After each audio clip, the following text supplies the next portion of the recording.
Welcome to the warm-up! Woohoo! We have a wonderful, beautiful, talented guest today. Welcome, Angela, everybody!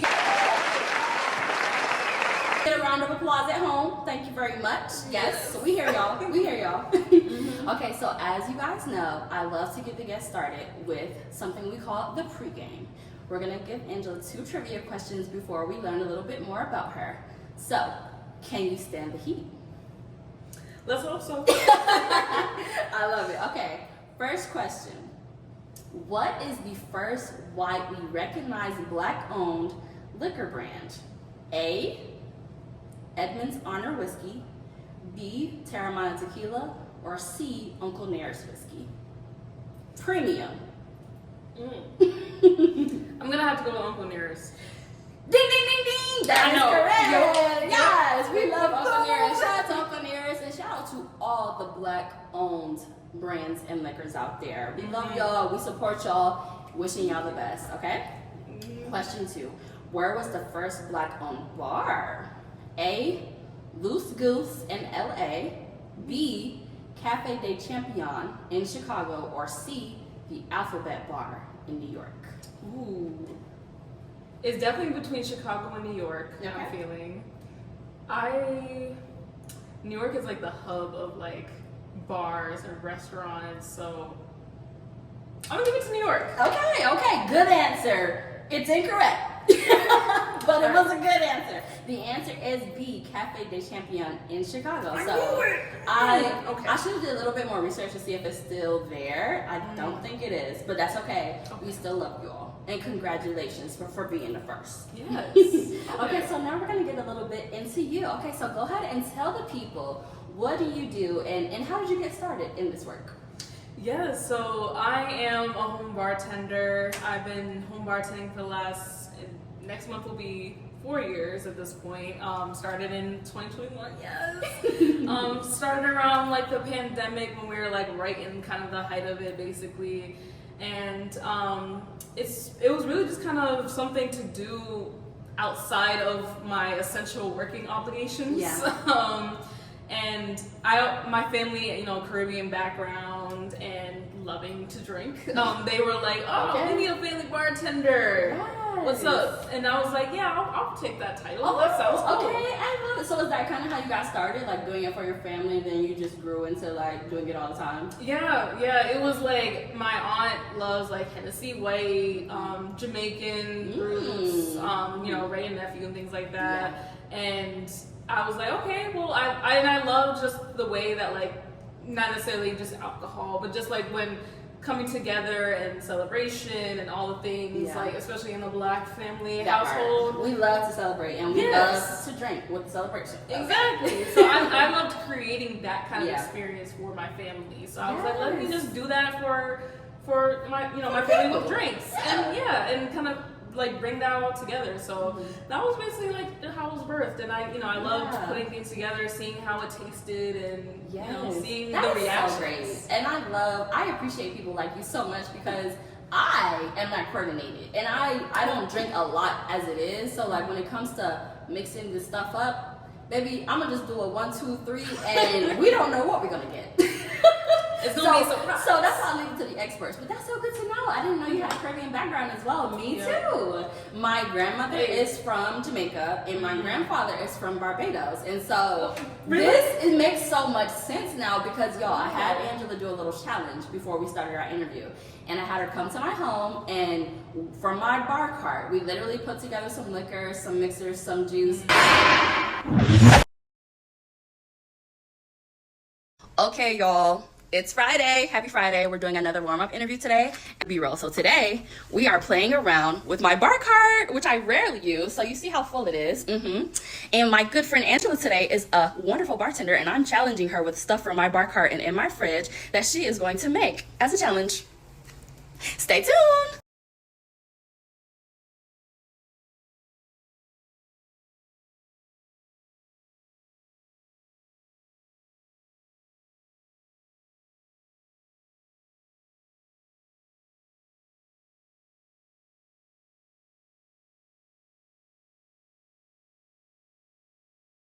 Okay, y'all, here we go. Cheers. Ooh! Say that. That's delicious. Really? That is actually delicious. What is in this? Y'all know, maybe y'all don't. I don't be drinking for real. That's why my bar cart is so full as it is. I'm not really a big drinker. Now, I can drink, but I just don't be drinking like that. Okay. But this is very delicious.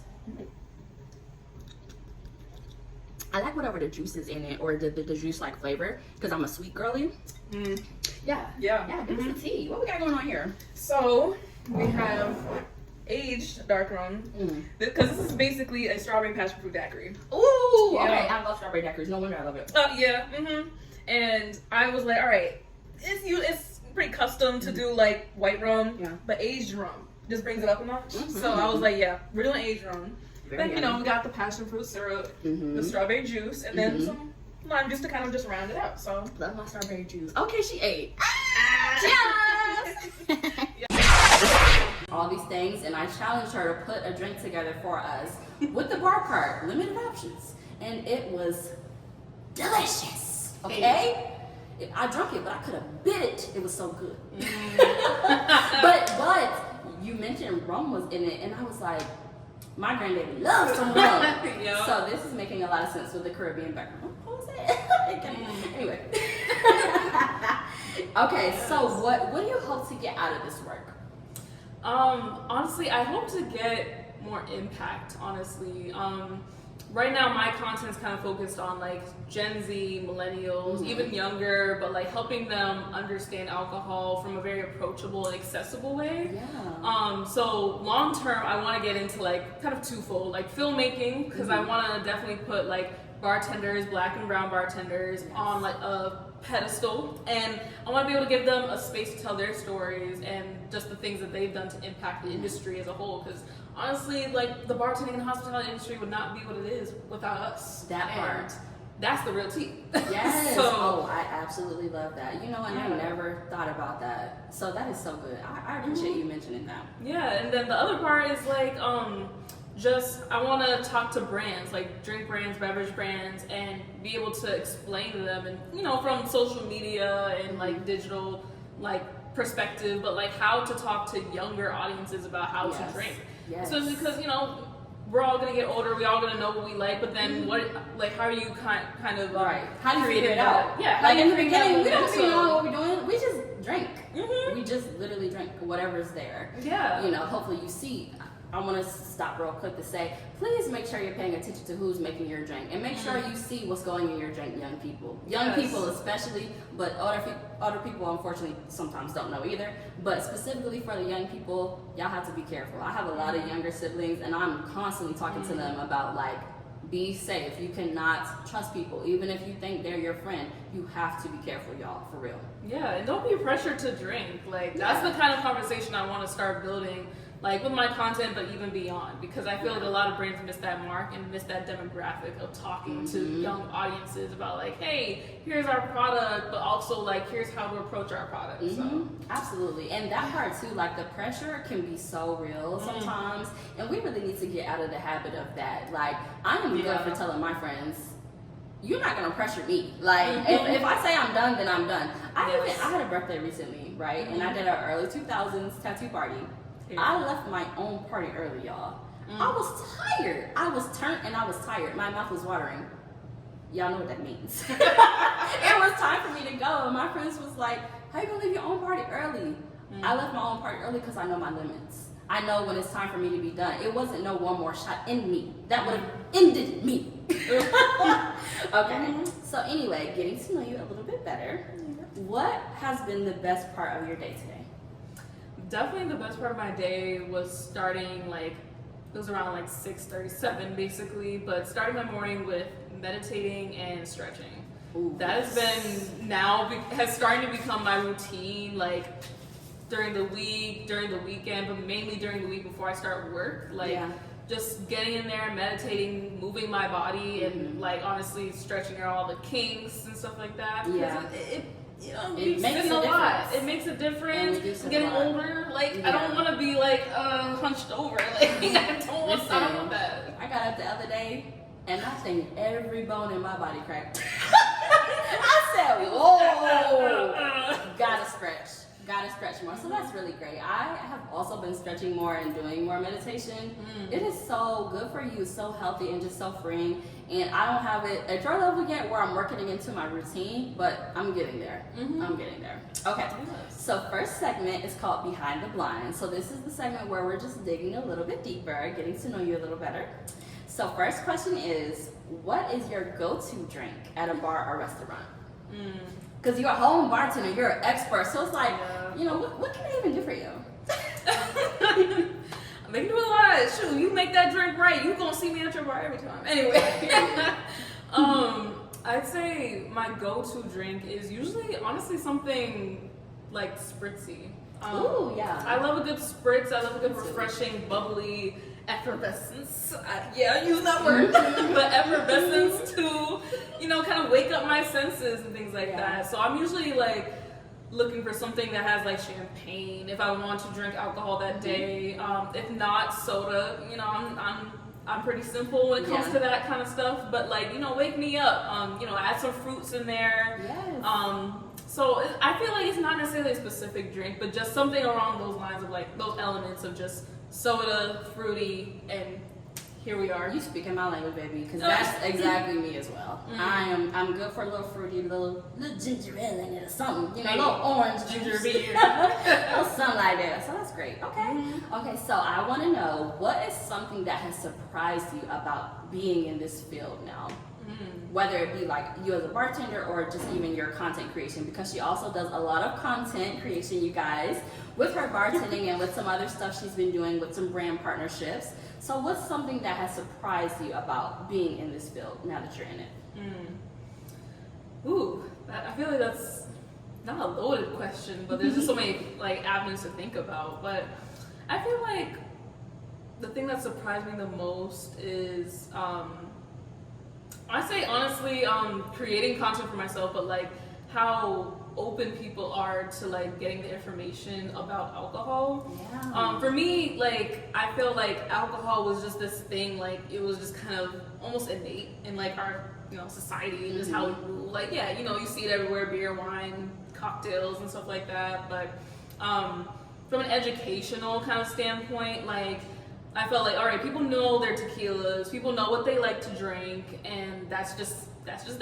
But I think the way I kind of started approaching my content was because I didn't want to just do recipes. I didn't want to just show you, all right, here's how to make it and like go from there. But I wanted to like bring more education and help you understand, like, okay, do you actually know what tequila is? Do you actually know like gin and all those things? And how it's made, whatever.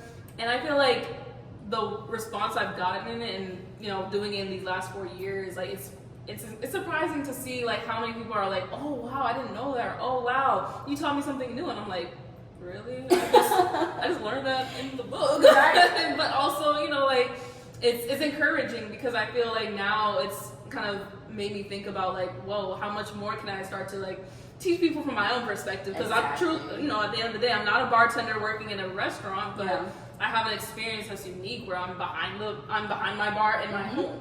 And I go at my own pace, but also it gives me a lot more time to like educate myself and read a couple articles, connect with folks in my own industry, and go from there. So that is amazing, and I absolutely love that because it truly is like kind of an untapped field. Like I'm sure there's other people doing it, but they ain't doing it like her. Okay, but also there is so much information about liquors that I just never realized before. Like, you know, a lot of times we're drinking.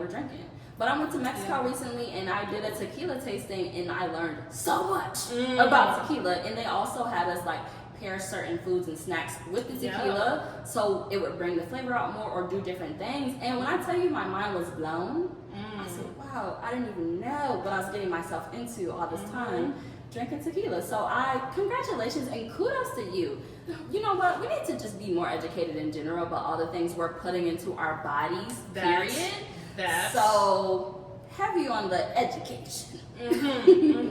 Okay, so you're learning, you're educating, you're obviously on the internet, but you also have to connect with people. So how important is it for you to connect with other bartenders or network, and what has your experience been like with that? Like, is it kind of a community, or is it like a every man for themselves type of deal? What's been your experience, and how important is it for you to network? Yeah, it is super important for me to network, especially like I'm thinking about kind of like when I first started like taking it serious, like bartending in general, because at the end of the day, like it's a craft. Like yes, you're putting like liquid into liquid and making it taste good, but at the end of the day, like there's people who are in these industries that are taking it so serious so that we can have those kind of experiences as consumers. But for me, it was really important to especially because I knew I didn't want to start in a restaurant. I wanted to start at my home and just kind of work my way in. But I started just reaching out on social media because as a Gen Z, that's what we do, you know, in a sense. But I was like, all right, I want to connect with like folks, and you know, I eventually got a mentor who was like from Louisiana, and she was like, you know, having a great reputation. She's still like doing amazing things. You should follow her, Janae Angel. Just saying. That's the tea. But you know, she had introduced me to other people. Like at the time, I was living in Boston, but she was introducing me to folks, at least through social, who I should connect with, DM, because I just DM'd her and I was like, hey, I just want to learn more. How can we, you know, start having conversations? And truthfully, like, especially I feel like in bartending and hospitality, people are pretty like open to having those kind of conversations and being able to open that door for you as long as you just ask.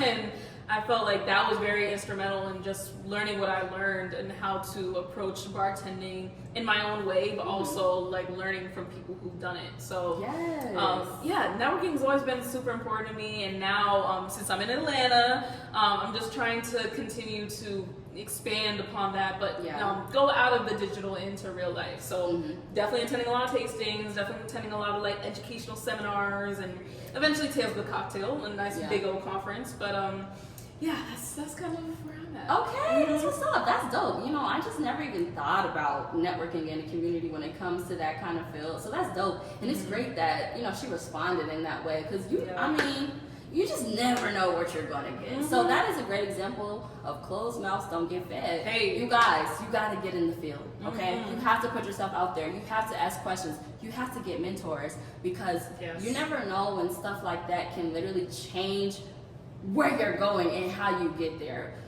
You know, we just tap in, okay? Tap in. Okay, so our next segment is called For Lovers. So I'm from Virginia, and our state slogan is Virginia is for lovers. So we're gonna get into some things you love and some favorites. So first question is, what is your favorite thing about content creation? Ooh, my favorite thing about content creation is probably seeing like something I ideated about come to life. That like it just does something to my mental and something. Even just as like a creative, like I consider myself a creative and, you know, home bartender and all the other titles I have for myself. But at the root of it, I'm always creative. Like I'm always trying to just like kind of bring my ideas into the physical, basically, or in some digital, whatever way. But there was a piece of content that I loved that I did, and I submitted it for a really at one point. But it was just like, I love the show, movie Rush Hour. Oh my god, that's one of my favorites. Yes, literally my Rush Hour. Literally, it was just a scene in that movie, but I was like, let me tie this into like me being a home bartender. So I married the two, made it funny, because that's me. I'm that kind of personality where I don't take myself too serious, so my content's not too serious. But you know, I made it into some funny content that was relatable, and people loved it. Like so many comments, so many like, you know, just shares or replies, and like, yes girl, yes. And I'm like, that's what fuels it. Like just me being able to like have that kind of creative awareness to go and execute the idea sitting around in my brain, and like let it kind of manifest in the way it does. So. Absolutely. Yes, I love that. That is amazing.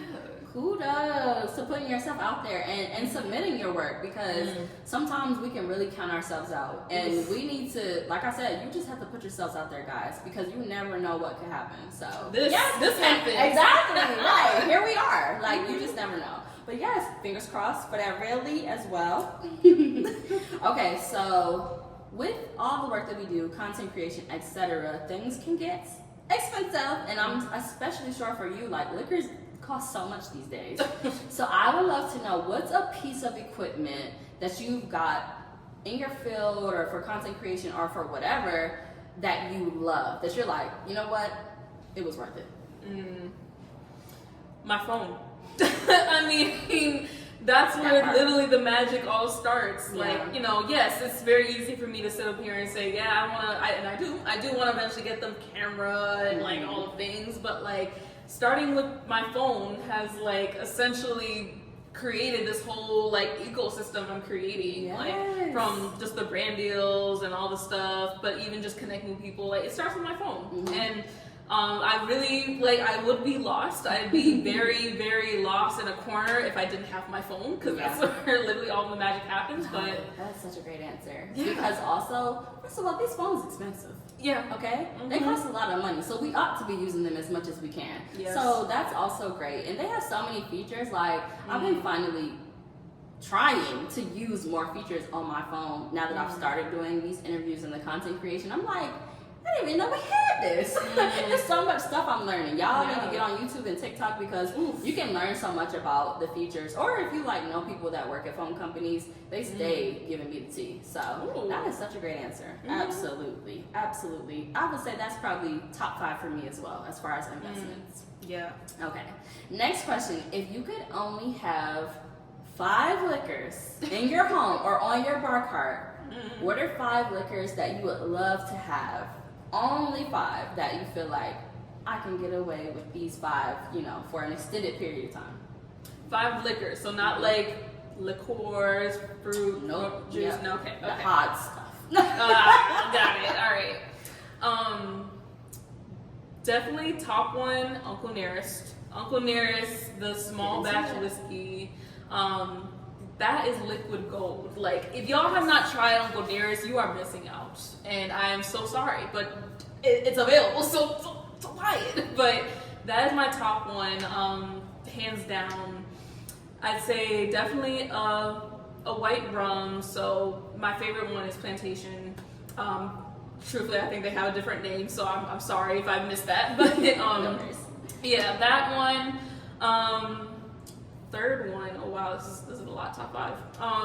Third one, I'd say, tequila. There's Zarpados. I feel like I'm also saying that wrong in the name, but Zarpados. Right. Yeah, that sounds good. That's I love that tequila. And then also because, you know, I don't drink all the time, you know, home bartender, but I still want to chill out. Ritual 0 proof. Not any, but I'd say they have this, like, I want to say a dark rum.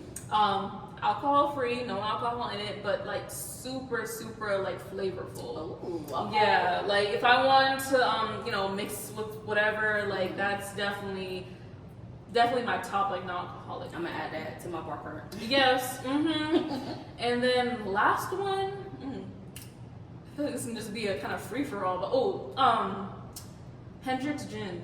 Ooh. Yeah, I've been in the Hendrick's family, so they're definitely there. And gin is a really chill spirit. Yeah, so you can do a lot with that. That is great. I love that. Okay, so top 5. I see it. That makes a lot of sense to me. I feel like that was a great range. Yeah. Okay, so we're gonna jump into our next segment called Risky Business. Now, it's not crazy. It's not real risky, but it's just, you know, a little bit more fun than the other questions. Okay, so first question is, if you lost your memory, what would be one of the first things your family and friends told you to let you know about your life? See, this is funny because I got ADHD, so I'm very sure my memory is not all together anyway. But like, if I was to lose my memory completely, sorry, what was the question again? What is one of the first things you think your family or friends would tell you about yourself or about your life? About yourself or my life? Wow, what would they say? I feel like they'd probably say something like. To joke at me and like, yeah, we saw this coming. I'm done. Yeah, because that's just how my family goes. I'm crying. Not they frying you up. You know what? That's funny because I feel like my family and friends would be the same. Because they'd be like, tough love. What's new? Like if I lost my memory, they would be like, okay. Yeah. Hate to see Good you, luck. Love y'all though. What's been the craziest thing you put into a drink? The craziest thing I put into a drink? It could be an actual item. It can be fruit, food, something that just surprised you that people don't usually put into drinks. Anything. Wow. I feel like now, it's not that I play it safe, but it's just like, I love following my recipe. Like, I'm just trying to understand the bit. Anyway, I feel like from the beginning, I definitely was like just kind of playing around with things, but, actually, it was like really, really early on, but like, I was just curious about like applesauce. Like, I've always loved applesauce as a kid. And I was curious to see, like, when I was first, starting to bartend, don't come for me, but applesauce and like seeing how it tied in with like, I'm pretty sure I feel like it was like rum, some type of chocolate spirit, but I was like, I wanted to see how well it would mix, so I was like, I put just like, not a whole ton of applesauce in it, but a spoonful. Yeah, a little spoonful. It didn't really do what it needed to do. Okay. I was just about to ask, how did that turn out? Yeah, no, it didn't. It didn't turn. Right. So no applesauce in the drinks, guys. Yeah, but I was like, okay, texture, texture. Applesauce is yummy. I have to say, that was an interesting curiosity for sure. I mean, hey, it was worth a try. You tried it, didn't work out the way you loved. Don't ever need to do that again. Exactly. Now you gotta just keep trying other stuff. I love it. Okay, next question. I'm gonna get in your business a little bit. What do you think is an appropriate tip for a bartender? Appropriate tip. Always be a student. Always be a student. There's always something new to learn.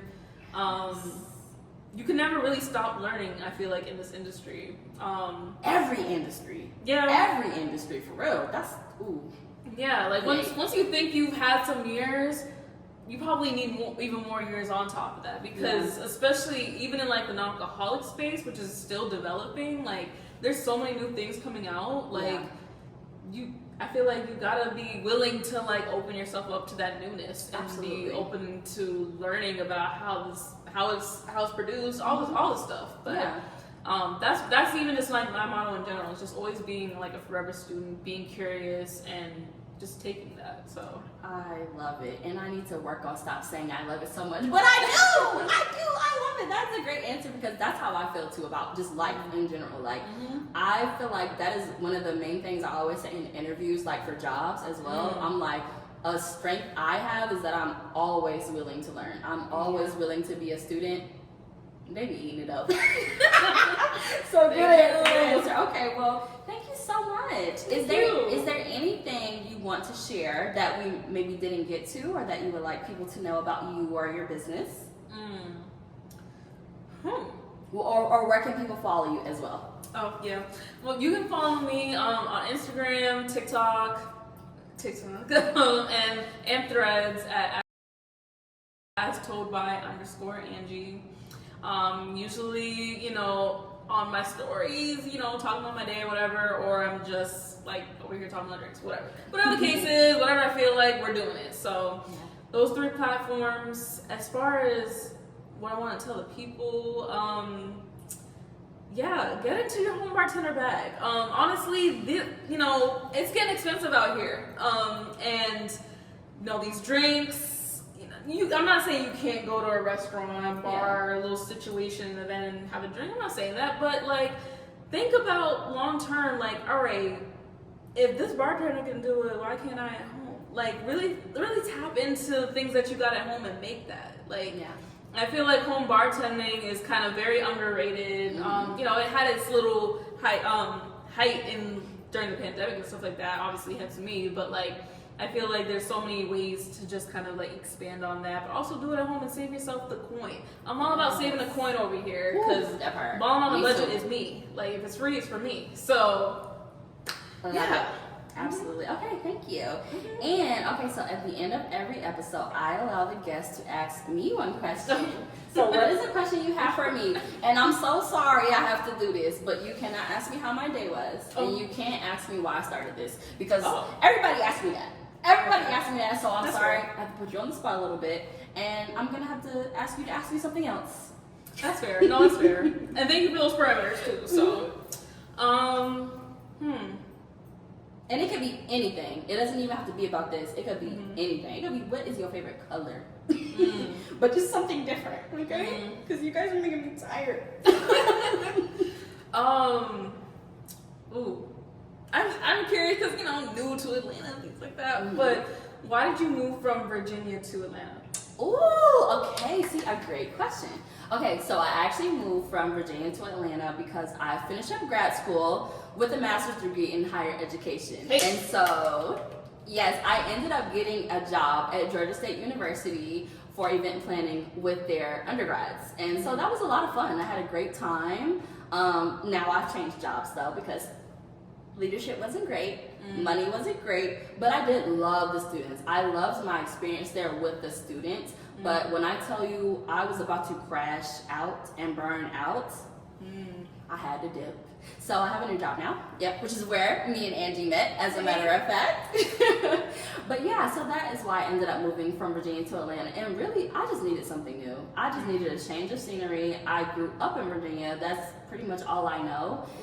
So it was just really time for me to make a change because for me, I don't even know if I will ever settle down in one place, to be honest. I like to travel, I like to move around, but I do like stability. So I promised myself I would live in at least 3 different places before I chose one place to settle down in because the world is just so big. The world is humongous, and it's like you don't know what you don't know. So I was like, I have to put myself out there, try out some different things to see what I like and what I don't like. And you know what I've discovered? As much as I love Virginia, I love visiting, love to see my family and friends, I will never move back. Wow. I will never move back. The ceiling is just so low there as far as growth, personally and professionally. Coming to Atlanta, it made me realize how much more opportunities I have for like my field, my business, the content creation network, a lot. Just Virginia, as big as it is, it's very small. Because I'm from the 757 specifically. So it's like, even if I did be like, okay, I might move back to Virginia, it would be like Northern Virginia, like DC type area. 757, love it there to visit. Y'all won't see me again. That's the tea. So yeah, so that's why I moved here. Okay. Yes. Well, thank you guys so much for tuning in to another episode of the Warm Up. We're gonna give another round of applause for my girl Angie, and just thank you so much for being here. It has really been a delight. And congratulations on becoming 1 degree hotter. Oh my God, this is so cute. Thank you. And I'm going to have you sign my guest book here for a warm-up guest. And I really hope to put this on my wall of fame one day. So again, thank you so much for being here. And thank you guys for tuning in to another episode. And we will see you next time.